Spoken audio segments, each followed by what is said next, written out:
नमस्कार, hornbill TV देख रहे हैं आप। मैं हूं आपके साथ विशाल गर्ग। खबरों की शुरुआत करेंगे। उत्तराखंड की 2 विधानसभा सीटों पर उपचुनाव होने हैं, जिसको लेकर राजनीतिक दलों ने अपनी तैयारियां तेज कर दी हैं। बता दें कि 2022 में बीजेपी मंगलौर और बद्रीनाथ दोनों ही सीटों पर चुनाव हार गई थी। अब की बार बीजेपी दोनों ही सीटों पर जीत हासिल करने के लिए नई रणनीतियों पर काम कर रही है। इन्हीं तमाम मुद्दों को लेकर हॉर्नबिल टीवी ने विधायक बिशन सिंह चुफाल से खास बातचीत की है। पूर्व कैबिनेट मंत्री और वर्तमान में विधायक बिशन सिंह चुफाल जी इस वक्त हमारे साथ मौजूद हैं। सर, उपचुनाव का दौर जारी है, ऐसे में आरोपों की राजनीति भी लगातार जारी है। किस तरह से देख रहे हैं आप उपचुनाव को, और क्या लग रहा है मंगलौर जहां तक आज तक भी भाजपा नहीं जीत पाई, क्या इस बार खाता खोल पाएगी? देखिए, लोकसभा चुनाव में उत्तराखंड में तो पांचों सीटों में भारतीय जनता पार्टी जीती। और यहाँ पर भी हमारे जितनी भी विधानसभा थी आपके पौड़ी जिले में, सारे विधानसभा जीते। जी। तो चमोली सीट में भी, विधानसभा में भी भारतीय जनता पार्टी जीती वहाँ पर लोकसभा चुनाव। तो इसमें जो चमोली की सीट है उस सीट में उसमें निश्चित रूप से भारतीय जनता पार्टी का जो प्रत्याशी है वो पहले कांग्रेस में था, फिर भारतीय जनता पार्टी में आ गया। राजेंद्र भंडारी जी, उनके पक्ष में जनता बिल्कुल वातावरण बना हुआ है। वो भारतीय जनता पार्टी भारी मतों से वहाँ पर भारतीय विजयी हुई। दूसरे जो मंगलौर है, मंगलौर में वहाँ पर बसपा का भी प्रत्याशी है और कांग्रेस का भी है और भारतीय जनता पार्टी का भी। तो मुस्लिम बाहुल्य क्षेत्र है। 2 प्रत्याशी वहाँ पर मुस्लिम है, एक गुज्जर है। तो भारतीय जो वोटों के समीकरण के हिसाब से भारतीय जनता पार्टी की सरकार है प्रदेश में, तो जनता भी चाहती है कि भाई जिसकी सरकार है उसका आदमी भेजा जाए, तभी काम होगा। तो मंगलौर के क्षेत्र की जनता ने मन बना रखा है, भाई भारतीय जनता पार्टी की सरकार है तो उसको भारतीय जनता पार्टी को प्रत्याशी को वोट देना चाहिए। वहाँ भी भारतीय जनता पार्टी का प्रत्याशी जीतेगा। लेकिन सर, जिस तरह से आप लोगों ने 5 लोकसभा सीटें जीती है, उससे पहले भी आपने लगातार 2 बार जीती, यानी कि 3 बार आपने हैट्रिक लगाई। तो इस बार प्रदेश में क्या माहौल भी नज़र आ रहा है आपको? प्रधानमंत्री नरेंद्र मोदी की सरकार तो उत्तराखंड सरकार लोगों ने बनवाने की बात भी कही थी, और जिस तरह से देखा भी हमने कि 5 सांसद चुन करके भेजे। लेकिन अब जब विधानसभा का दौर है, क्योंकि 2022 की दोनों सीटें ऐसी हैं जिसको बीजेपी हार गई थी, तो क्या कुछ अलग रणनीति आप लोग सेट कर रहे हैं? देखो, इस समय भारतीय जनता पार्टी जो है अपना संगठन है, संगठन के माध्यम से ही हम लोग जो है चुनाव लड़ते हैं। बूथ स्तर तक हमारे बिल्कुल कमेटी बनी है और पूरा विश्वास है कि बूथ स्तर से भी हम जीते, हर बूथ में भारतीय जनता पार्टी जीती। और केंद्र सरकार की जो योजना थी और प्रदेश सरकार के जो विकास जन कल्याणकारी योजना थी, जनता ने बिल्कुल लोकसभा चुनाव में इसमें मुहर लगाई। तो अब जनता ने जब लोकसभा चुनाव में भारतीय जनता पार्टी के पक्ष में वोट डाला तो वो तो विकास के नाम से डाला, मोदी जी के नाम से डाला। और प्रदेश सरकार पुष्कर सिंह धामी जी के मुख्यमंत्री सरकार के जो विकास कार्य है उसमें जनता ने मुहर लगाई। तो इस समय जो उपचुनाव है, उपचुनाव में भी बिल्कुल विकास के नाम से भारतीय जनता पार्टी के जो विकास कार्यक्रम किए हैं उस पर जनता बिल्कुल मुहर लगाई। सर, मेरा एक सवाल ये भी है कि जिस तरह से जब लोकसभा चुनाव हुए तो तब हमने देखा कि कई गांवों ने मतदान का बहिष्कार किया, और उपचुनाव में भी सेम ऐसी कंडीशन बनती हुई नज़र आ रही है। उपचुनाव का बहिष्कार लोग कर रहे हैं, वो कह रहे हैं हमारे मूलभूत सुविधाएं हमें नहीं प्रोवाइड हो पा रही है। भारतीय जनता पार्टी की सरकार है, डबल इंजन की सरकार है, फिर क्यों उनको सुविधाएँ उपलब्ध नहीं हो पा रही हैं, या फिर उसके लिए सरकार क्या कुछ काम कर रही है?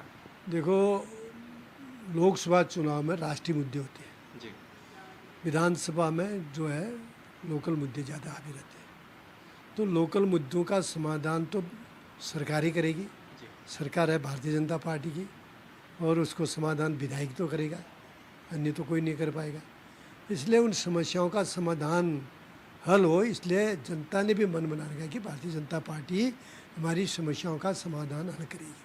अच्छा सर, क्योंकि कांग्रेस लगातार आरोप भी लगा रही है और आचार संहिता का उल्लंघन बता रही है चीज़ों को, और ऐसे में वो आचार संहिता के उल्लंघन को लेकर के चुनाव आयोग में भी गए थे, भाजपा के खिलाफ शिकायत भी दर्ज कराई है। किस रूप में आप देख रहे हैं उस चीज़ को? देखो, कांग्रेस ने तो रोज़ आरोप ही लगाते थे, नए नए आरोप लगाते थे। ये भी में भी आरोप लगाए उन्होंने, हर चीज़ में आरोप लगाए। तो फिर आरोप लगाए तो लोगों ने तो वो आरोप कहीं भी नकारा नहीं, सारे आरोप नकार दिए। तो अभी भी कांग्रेस के पास कोई मुद्दे नहीं है।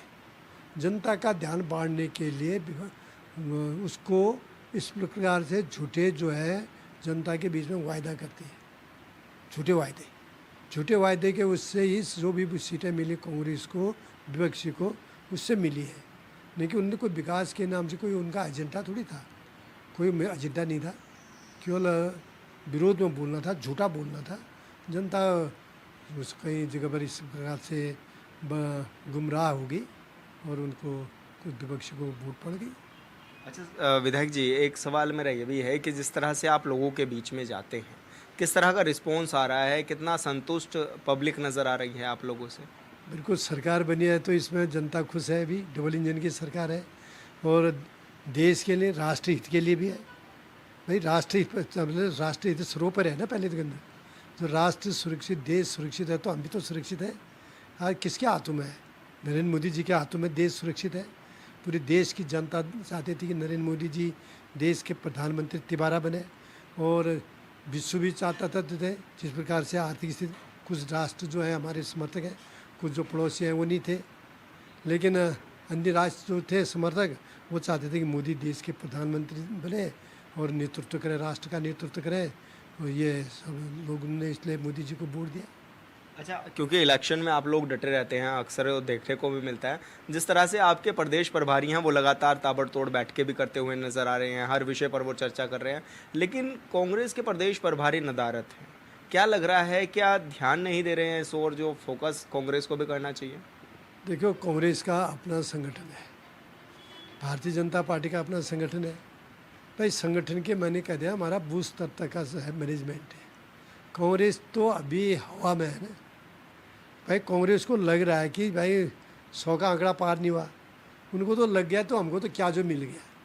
कांग्रेस उसी खुश में डूबी हुई है। कांग्रेस को तो इतना अहंकार हो गया कि हमको कैसे मिल गई सीटें। इसलिए कांग्रेस का तो मैंने कह दिया कि कोई मुद्दे ही नहीं है ना, राष्ट्र के लिए, देश के लिए, समाज के लिए कोई मुद्दे है ही नहीं। आते दिखाए।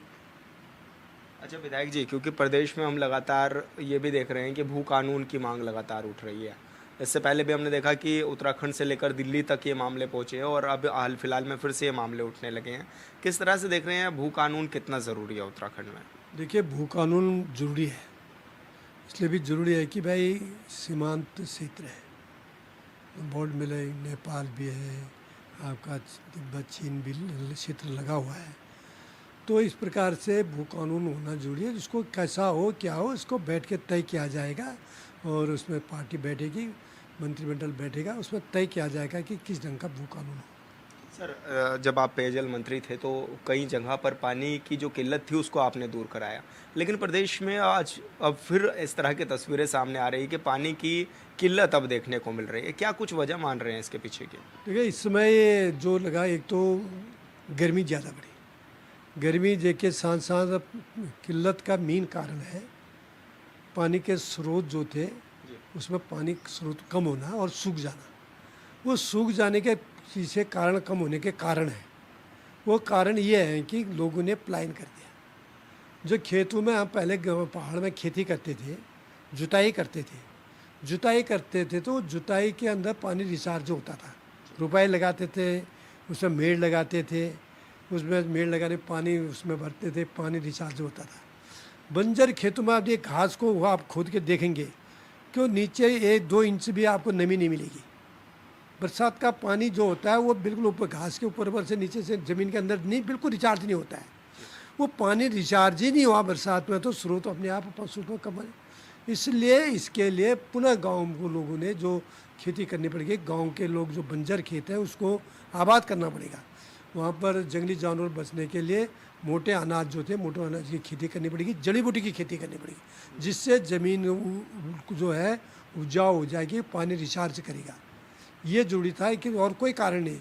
दूसरा जो चाल खाल बनने हैं उन चाल खालों का भी रख रखाव होना चाहिए, उसमें बरसात का पानी जाना चाहिए नाली का, तब तो पानी रिचार्ज होगा। ऊपर से बरसात का पानी गिर के उसमें गिरेगा तो कोई रिचार्ज नहीं होगा, उसमें कहाँ से पानी। ये हम लोगों ने उसको करने के लिए जो गधेरे होते हैं, गधेरे का बरसात का पानी होता है, वो पानी सीधे हमारे जो खाल है, चाल खाल, उसमें पहुंचना चाहिए, तब पानी रिचार्ज होगा। वो भी ऐसी जगह पाने में जहाँ पानी के स्रोत हमारे चिन्हित करने चाहिए पहले। वो चिन्हित के जगह ही ऊपर को उससे हमें 1 किलोमीटर 2 किलोमीटर के आसपास पेड़ भी लगने चाहिए चौड़ी पत्ती वाले, और चाल खाल भी बनने चाहिए, और उसका भी रख रखाव करना चाहिए। तो पानी की समस्या का समाधान उत्तराखंड में होगा, नहीं तो पानी की समस्या बनती जाएगी दिन पर दिन। अच्छा सर, एक विषय धामी कैबिनेट से भी जुड़ा हुआ है। कब माने कि इस धामी कैबिनेट का विस्तार होगा, क्योंकि 4 महत्वपूर्ण कैबिनेट के जो पद हैं वो अभी रिक्त हैं, और ऐसे में कई कई विभागों में काम करना पड़ रहा है, जिस वजह से ऐसा भी लग रहा है कि प्रदेश में शायद विकास के कार्य उस गति से नहीं हो पा रहे हैं। तो क्या मान रहे हैं आप लोग, और क्या सजेशन भी है आप लोगों के? ये तो पार्टी ने तय करना है, माननीय मुख्यमंत्री जी ने तय करना है कब। जी, धन्यवाद सर हॉर्नबिल टीवी से बातचीत करने के लिए। तो बिशन सिंह चौफाल जी को आप सुन रहे थे, जो कि लगातार हमसे बातचीत कर रहे थे और तमाम विषयों पर हमसे उन्होंने बातचीत भी की है।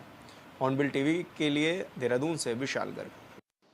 कांग्रेस प्रदेश अध्यक्ष करण माहरा ने नवनिर्वाचित लोकसभा अध्यक्ष ओम बिरला के कार्य व्यवहार को उनके संवैधानिक पद की गरिमा के खिलाफ बताया है।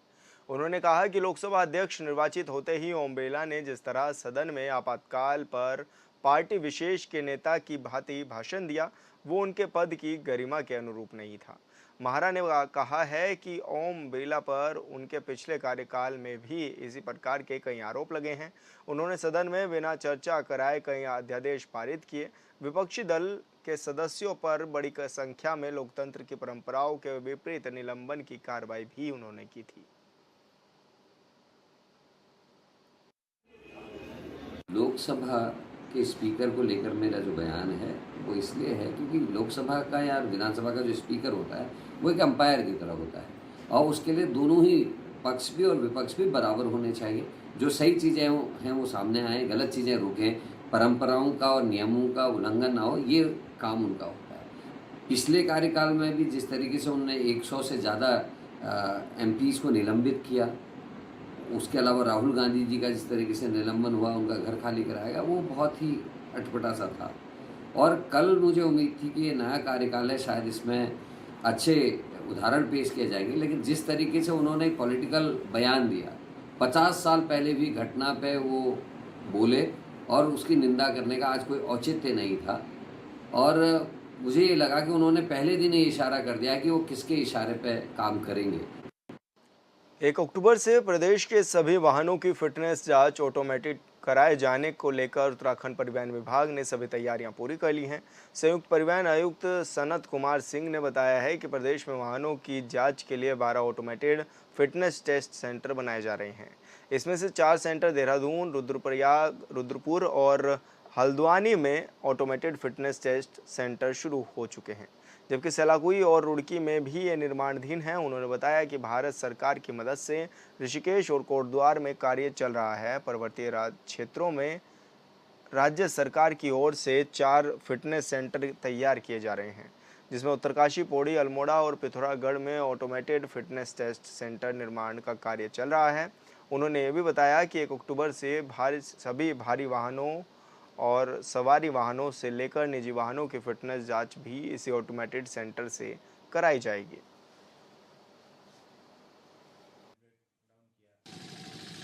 फिटनेस देखिए, भारत सरकार की अधिसूचना के हिसाब से 1 अक्टूबर 2024 के बाद सारे वाहनों की फिटनेस या जो निजी वाहन होते हैं वो 15 साल बाद उनका जब रिन्यूअल होता है रजिस्ट्रेशन का, वो सारे उनकी जांच केवल ऑटोमेटेड ट्रैक से होगी। इसके लिए हम लोगों ने 4 निजी क्षेत्र में ऑलरेडी बना दिए हैं और संचालित हो रहे हैं वो। उसमें देहरादून में है, डोईवाला में, हरिद्वार में, रुद्रपुर और हल्द्वानी, ये 4 सेंटर संचालित हैं ऑलरेडी। इसके अलावा हमारे सेलाकुई और रुड़की में निर्माणाधीन है, निजी क्षेत्र में ही।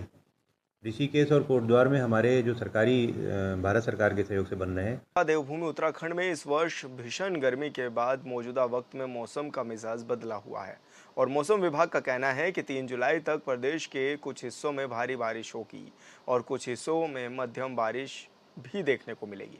फिलहाल देहरादून समेत राज्य के कई इलाकों में हल्की बारिश से मौसम सुहाना हो गया है।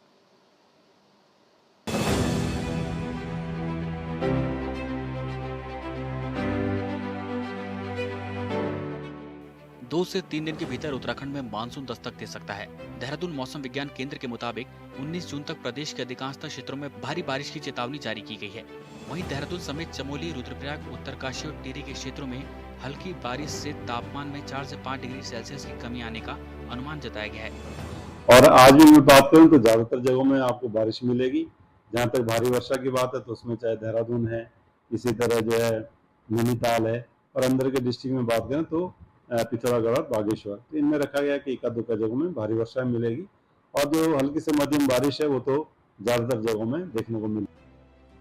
उत्तराखंड में मानसून पूर्व वर्षा का दौर मौजूदा वक्त में जारी है। मौसम विज्ञान केंद्र ने गुरुवार से 29 जून तक प्रदेश के अधिकांशतः क्षेत्रों में भारी से बहुत भारी बारिश होने की विशेष चेतावनी जारी की है। भारी वर्षा का दूसरा दौर 2 या 3 जुलाई को भी आने की संभावना है। मौसम विभाग ने इस दौरान भारी वर्षा को लेकर ऑरेंज अलर्ट जारी किया है। देहरादून समेत पर्वतीय जिलों में दिन भर रुक रुक कर बारिश होती रही, जिससे तापमान में कमी दर्ज की गई।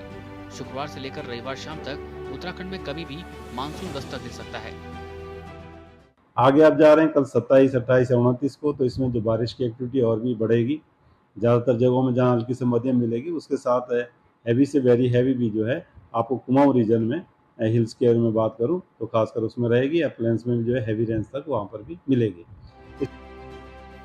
देहरादून के आशा रोड में पिछले 24 घंटे में 16.9 मिलीमीटर वर्षा दर्ज की गई। वहीं टिहरी के नरेंद्र नगर में सर्वाधिक 65 मिलीमीटर, जौलीग्रांट में 46.2 मिलीमीटर, ऋषिकेश में 22 मिलीमीटर, नैनीताल में 21.2 मिलीमीटर वर्षा दर्ज की गई। मौसम विज्ञान केंद्र के निदेशक विक्रम सिंह ने बताया कि लगभग सभी जनपदों में भारी वर्षा का अलर्ट जारी किया गया है। इसके बाद 2 या 3 जुलाई को भी भारी बारिश की चेतावनी जारी की गई है। 2 से 3 दिन के भीतर उत्तराखंड में मानसून दस्तक दे सकता है। 24 आवर्स में बात करें तो अनेक जगहों तक में बारिश मिली है, हल्की से मध्यम, और भारी वर्षा भी चक्राता में मिली है करीब 70 mm, और इसी तरह 69 mm जो है धारचूला में भी रही है। तो ठीक है, रेनफॉल एक्टिविटी अब शुरू हो गई है प्रदेश में अगर देखा जाए। और आज भी मैं बात करूं तो ज़्यादातर जगहों में आपको बारिश मिलेगी। जहां तक भारी वर्षा की बात है तो उसमें चाहे देहरादून है, इसी तरह जो है नैनीताल है, और अंदर के डिस्ट्रिक्ट में बात करें तो पिथौरागढ़ और बागेश्वर, तो इनमें रखा गया कि एका दुक्का जगहों में भारी वर्षा मिलेगी। उत्तराखंड में एक बार फिर भारी बारिश की चेतावनी जारी की गई है, जिसको लेकर रामनगर एसडीएम ने रामनगर क्षेत्र में पड़ने वाली नदी नालों का निरीक्षण किया और जहां भी जो खामियां पाई गई उसको तुरंत दुरुस्त करने के लिए निर्देश दिए हैं। मौसम विभाग ने बारिश को लेकर येलो अलर्ट जारी किया है। मौसम विभाग की चेतावनी को देखते हुए प्रशासन अलर्ट पर आ गया है और सभी टीमें भी एक्शन मोड में दिखाई दे रही हैं। जिलाधिकारी महोदय द्वारा निर्देशित किया गया था कि आप वर्षा काल से पूर्व नालियों की, नहरों की, जहाँ पे कि आपदा के दृष्टिगत संवेदनशील है, उन जगहों का निरीक्षण कर लिया जाए और वो ये देख लिया जाए कि आपदा से पूर्व की तैयारियां कर दी गई हैं कि नहीं कर दी गई हैं। उसी संबंध में नगर पालिका क्षेत्रांतर्गत विभिन्न नालियों की सफाई, नहरों की सफाई का निरीक्षण किया गया। इसके अलावा ये कानिया क्षेत्र में और आपका चोरपानी क्षेत्र में भी जो नाला है, इसमें भी जो सफाई कार्य किया गया उसका निरीक्षण किया गया।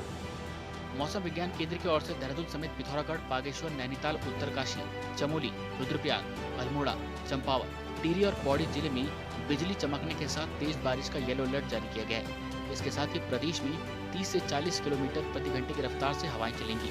इसको लेकर रामनगर एसडीएम ने रामनगर क्षेत्र में पड़ने वाले जल निकासी और जल स्रोतों का निरीक्षण कर लिया है, ताकि बारिश में आने वाली तेज पानी के बहाव से रामनगर की आबादी प्रभावित न हो, साथ ही कोई दुर्घटना न हो।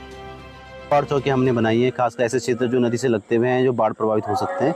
किसी प्रकार का अगर जल प्रवाह में वृद्धि होती है तो उसके अनुसार वहाँ पे कार्रवाई की जाएगी। धनगढ़ी जो राष्ट्रीय राजमार्ग में स्थित है, वहाँ पे एक बाढ़ सुरक्षा की दृष्टि से चौकी का स्थापित की जाएगी, जिसमें कि पुलिस कर्मियों की तैनाती रहेगी।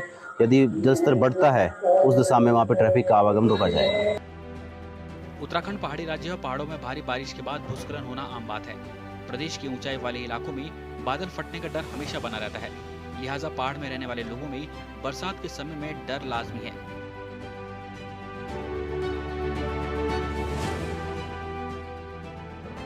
ब्यूरो रिपोर्ट, ऑनबिल टीवी।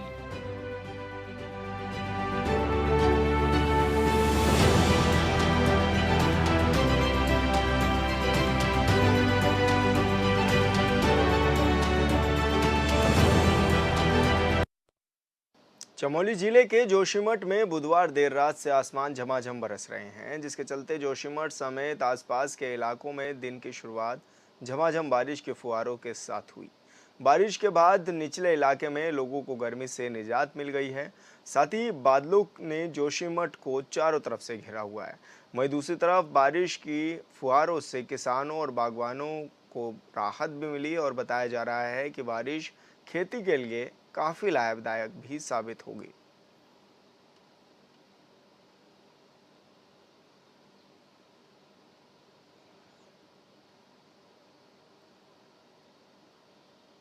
उत्तराखंड में एक बार फिर भारी बारिश की चेतावनी जारी की गई है, जिसको देखते हुए रामनगर एसडीएम ने रामनगर क्षेत्र में पड़ने वाली नदी नालों का निरीक्षण किया और जो भी खामियां पाई गई हैं उनको तुरंत दुरुस्त करने के कड़े निर्देश भी दिए हैं।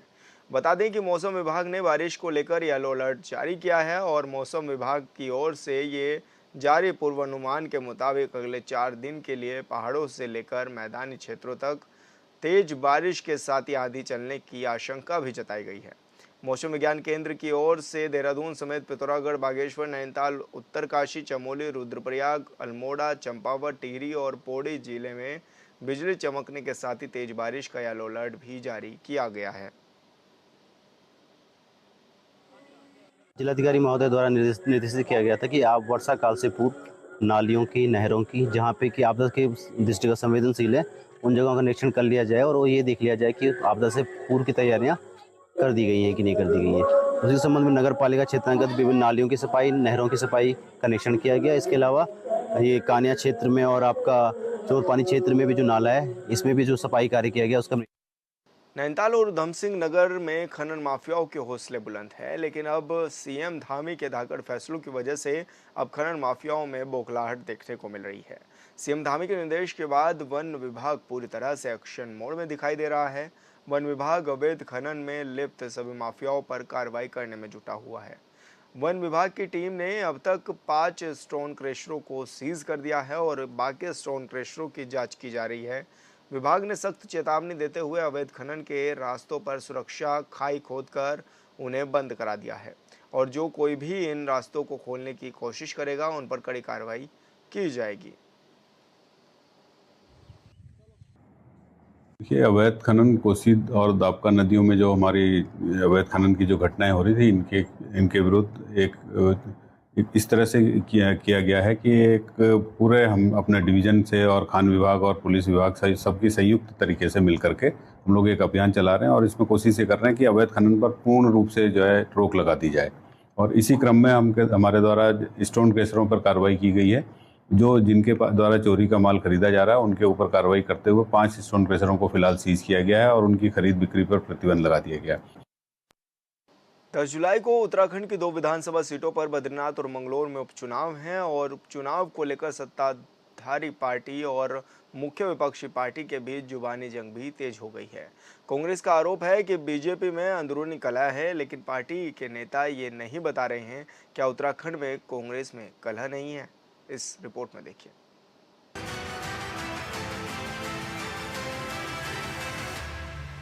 देवभूमि उत्तराखंड में बद्रीनाथ और मंगलौर विधानसभा सीटों पर होने वाले उपचुनाव के मतदान की तारीख जैसे जैसे नजदीक आ रही है, वैसे वैसे ही सियासी पारा भी चढ़ रहा है। सत्ताधारी बीजेपी और विपक्षी पार्टी कांग्रेस के नेता एक दूसरे पर जमकर वार पलटवार कर रहे हैं। दरअसल बीजेपी ने बद्रीनाथ और मंगलौर सीट पर होने वाले उपचुनाव के लिए जिन 2 प्रत्याशियों को मैदान में उतारा है, वे दोनों ही दूसरे दलों से बीजेपी में आए हैं, लिहाजा आरोप लगाए जा रहे हैं। बद्रीनाथ सीट पर बीजेपी के कांग्रेस पार्टी से बीजेपी में आए राजेंद्र भंडारी को प्रत्याशी बनाया है। इसके बाद राजेंद्र भंडारी के भाई और बीजेपी नेता वीरेंद्र पाल भंडारी के भी बगावती सुर भी सुनने को मिले थे। यहां तक कि उन्होंने निर्दलीय चुनाव लड़ने तक की बात कह दी थी। हालांकि वीरेंद्र पाल भंडारी को मुख्यमंत्री पुष्कर सिंह धामी और बीजेपी प्रदेश अध्यक्ष महेंद्र भट्ट मनाने में कामयाब रहे, लेकिन बीजेपी प्रत्याशियों को लेकर कांग्रेस लगातार भारतीय जनता पार्टी को घेरने का काम कर रही है। कांग्रेस के प्रदेश प्रवक्ता शिषपाल सिंह बिष्ट का कहना है कि भारतीय जनता पार्टी अपनी पार्टी और अपने कैडर से जुड़ा हुआ कोई ऐसा कार्यकर्ता नहीं ढूंढ पाई है जिससे वहां टिकट दे सके। इससे साफ पता चलता है कि बीजेपी के अंदर कार्यकर्ताओं और नेताओं में कितनी कमी है। भारतीय जनता पार्टी उपचुनाव में अपनी पार्टी के अंदर अपने कैडर से जुड़ा हुआ कोई कार्यकर्ता नहीं ढूंढ पाई जिसे वो विधानसभा में जो है प्रत्याशी बना सकती। इसका मतलब है कि भाजपा के अंदर कार्यकर्ताओं की और नेताओं की कितनी भारी कमी है। दोनों सीटों पर जो है आपको बाहर से जो है प्रत्याशियों का जुगाड़ करना पड़ा। और बद्रीनाथ में जिस तरीके से निवर्तमान विधायक जो भाजपा के प्रत्याशी हैं उनके भाई ने बगावत की, उस डैमेज कंट्रोल के लिए स्वयं जो है मुख्यमंत्री को मैदान में उतरना पड़ा। भले ही जो है उन्होंने बगावत से हाथ पीछे खींच लिए हों, लेकिन उनके मन में क्या चल रहा है, तमाम भाजपा के कार्यकर्ता जो है भाजपा की इस नीति से आक्रोशित हैं। शिषपाल सिंह बिष्ट ने कहा कि बद्रीनाथ से निवर्तमान विधायक राजेंद्र भंडारी को बीजेपी ने अपना प्रत्याशी बनाया है। उसे बीजेपी नेता वीरेंद्रपाल भंडारी ने बगावत की। उसके बाद फिर मुख्यमंत्री को स्वयं डैमेज कंट्रोल के लिए जाना पड़ा। हालांकि बीजेपी ने उन्हें मना लिया है, लेकिन उनके मन में क्या चल रहा है ये किसी को नहीं पता। लेकिन इतना तो साफ है कि बीजेपी कार्यकर्ताओं में नाराजगी है, जिसका खामियाजा बीजेपी को भुगतना पड़ेगा। तमाम भाजपा के कार्यकर्ता जो है भाजपा की इस नीति से आक्रोशित हैं। वो कह रहे हैं कि बाहर से ला करके अगर जो है प्रत्याशी उनके ऊपर हमेशा थोपे जाने हैं तो भाजपा का कार्यकर्ता क्या केवल डंडा झंडा उठाने के लिए, ताली बजाने के लिए, थाली बजाने के लिए, घंटा घड़ियाल बजाने के लिए है? उसको अगर जो है आप सम्मान नहीं दे सकते तो निश्चित तौर पर जो है भाजपा के कार्यकर्ताओं में आक्रोश है और भाजपा को इसका खामियाजा भुगतना पड़ेगा। भारतीय जनता पार्टी ने लोकसभा चुनाव के दरमियान भी बड़े पैमाने पर सदस्यता अभियान चलाया था, जिसमें करीब अन्य दलों के हजारों नेता और कार्यकर्ता शामिल हुए थे, जिसको लेकर बीजेपी के कई सिटिंग एमएलए में नाराजगी देखने को मिली थी और सोशल मीडिया के जरिए उन्होंने अपनी नाराजगी व्यक्त की थी। वहीं बीजेपी प्रदेश प्रवक्ता विपिन कैंथोला का कहना है कि कांग्रेस के नेता पढ़ते लिखते नहीं हैं और केवल बयानबाजी ही करते हैं। कांग्रेस के नेताओं को पहले अपना इतिहास देखना चाहिए और बाद में बयानबाजी करनी चाहिए। हमारे कार्यकर्ताओं ने पूरी मेहनत की, जिसके परिणाम स्वरूप उत्तराखंड में 5 कमल खिले हैं और कांग्रेस को पराजय का मुंह देखना पड़ा है। देखिए, कांग्रेस पार्टी के जो नेता हैं, प्रवक्ता हैं, वो कुछ पढ़ते लिखते हैं नहीं, कुछ हिस्ट्री के बारे में जानते हैं नहीं, अपनी पार्टी के बारे में भी नहीं जानते, बयानबाजी करते हैं। पहले अपनी पार्टी के बारे में स्टडी करे कांग्रेस। और कांग्रेस के नेता जिस प्रकार के आरोप लगा रहे हैं कि उनकी पार्टी के तमाम नेताओं के शीर्ष नेतृत्व के बीच में किस प्रकार की लैग पुलिंग है, सेंटर से लेकर के और उत्तराखंड स्टेट तक किस प्रकार से उनके नेता आपस में लड़ते झगड़ते हैं, ये सारा उत्तराखंड भी जानता है और देश की जनता भी जानती है। इसलिए इस प्रकार की बयानबाजी करना कांग्रेस केवल और केवल बयानबाजी के लिए करती है और इनके बयानवीर इस प्रकार के बयान देते रहते हैं। भारतीय जनता पार्टी ने जिस प्रकार से उत्तराखंड की पांचों सीटों को जीता है, जिस प्रकार से हमारे कार्यकर्ताओं ने पूरे मनोयोग से 5 की 5 सीट में शिद्दत से काम किया है, उसी का प्रतिफल है कि आज भारतीय जनता पार्टी के 5 कमल उत्तराखंड के अंदर खिले हैं और कांग्रेस को पराजय का मुंह देखना पड़ा है। बद्रीनाथ और मंगलौर विधानसभा सीट पर होने वाले उपचुनाव को लेकर बीजेपी और कांग्रेस से एक दूसरे पर खूब आरोप प्रत्यारोप कर रहे हैं। दोनों ही दल एक दूसरे पर गुटबाजी का आरोप लगा रहे हैं, लेकिन दोनों ही दलों की गुटबाजी उनके चुनाव में कितना असर डालती है ये देखना दिलचस्प होगा। Bureau report, hornbill TV. और फिलहाल इस बुलेटिन में इतना ही। आप देखते रहिए हॉर्नबिल टीवी। नमस्कार।